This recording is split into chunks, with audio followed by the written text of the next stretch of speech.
Alright, building on what we talked about the other day about the quadratic formula, there are instances in which it might be useful for us to know what kind of answer we're looking at, like maybe there's no solution, before we go about trying to solve it. And that's what today's lesson is about, the discriminant. The discriminant is part of the quadratic formula. The discriminant is the part that we see underneath the square root sign, right here. And let's say I knew A, B, and C and I plugged them in. I want to give you three different scenarios here. Scenario 1 is where we have a discriminant of 25. So while the discriminant starts off as b squared minus 4ac, once you plug in numbers, you just get a regular old digit. From there, we would take the square root and find ourselves with two answers, right?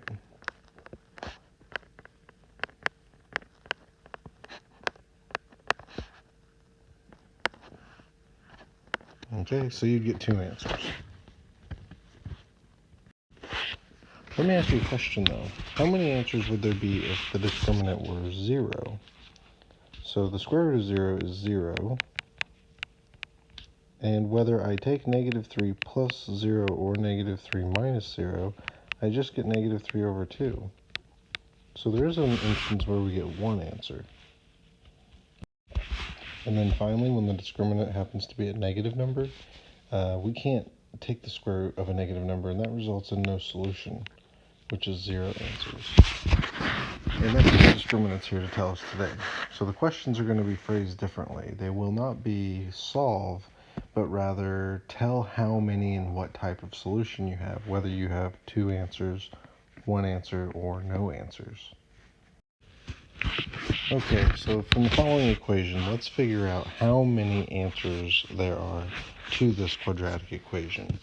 And to do that, we're going to figure out if the discriminant is positive, negative, or 0.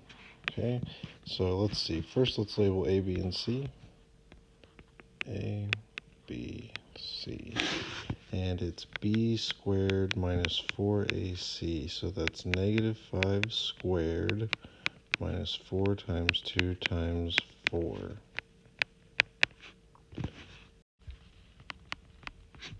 So we get 25 minus 32, which is negative 7. So here's what that's telling me. It means if I were to do the quadratic formula, what you'd wind up with is 5 plus or minus the square root of negative 7, which is the number we got for our discriminant, and that's going to result in no solution. So there are no solutions. 0 is our answer. 0 solutions. Now, it's kind of nice to know that before we go and plug in all this other stuff. For our next example, we'll start with b squared minus 4ac. And we're going to say that a is negative 1, b is negative 3, c is negative 4. So negative 3 squared minus 4 times negative 1 times negative 4. Negative 3 squared is 9. Negative 4 times negative 1 times negative 4. Okay, let's do this slowly. So in these first two, that's a negative and a negative. That makes a positive. 4 times 1 is 4. And then I've got to include negative 4 again. So let's re-multiply. That's a positive and a negative. So we subtract and we get negative 7. Again, so that's a total coincidence, but from this we should be able to say there are 0 answers.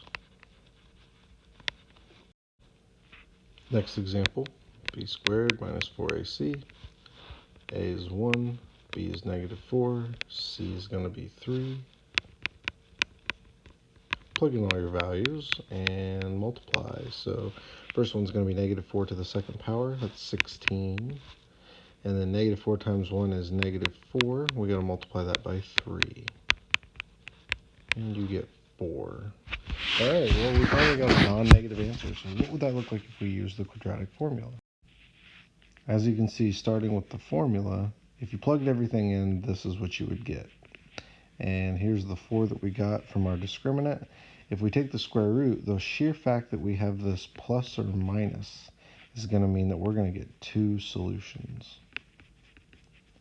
The square root of 4 is 2, so you'd end up with 4 plus 2 over 2 and 4 minus 2 over 2. 1, 2. For our last example, I want to throw a bit of a curveball at you, and that is to remember that these problems should always be equal to 0 unless you're completing a square.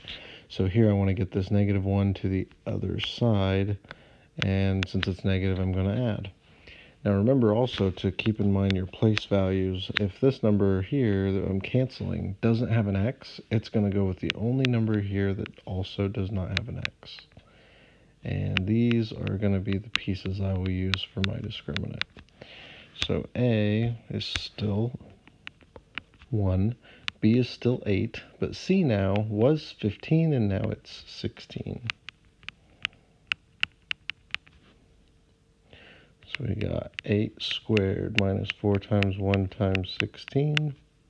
That's 64 minus 64, or 0. And if you look, where does 0 put us when we talk about the quadratic formula? Well, that would give us just negative 8 plus or minus 0 over 2, or just negative 8 over 2. That's just negative 4.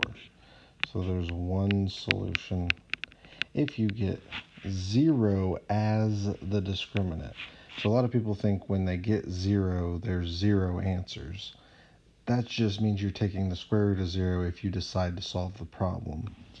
So here's something you can use in general. Alright, so what I do is I just compare my answer to 0. If you compare the answer to 0, the answer meaning the discriminant, not the solution, the discriminant is either bigger than 0 or positive, in which case there are two real solutions. It's equal to 0, which, well, that's just 0. So that's going to be the square root of 0, leaving us with one real answer, like we just saw. And then if it's less than 0, that means we're taking the square root of a negative number, square root, square root, square root, and we can't do that. And so we say there are 0 real solutions. Sometimes they call a non-real solution a complex solution. And so that is a letter C standing for the word complex. Okay, you can use either 0 real or 2 complex. Either answer is okay with me. Go ahead and try out the discriminant assignment on Pearson, and we're going to wrap up Chapter 9 on Friday.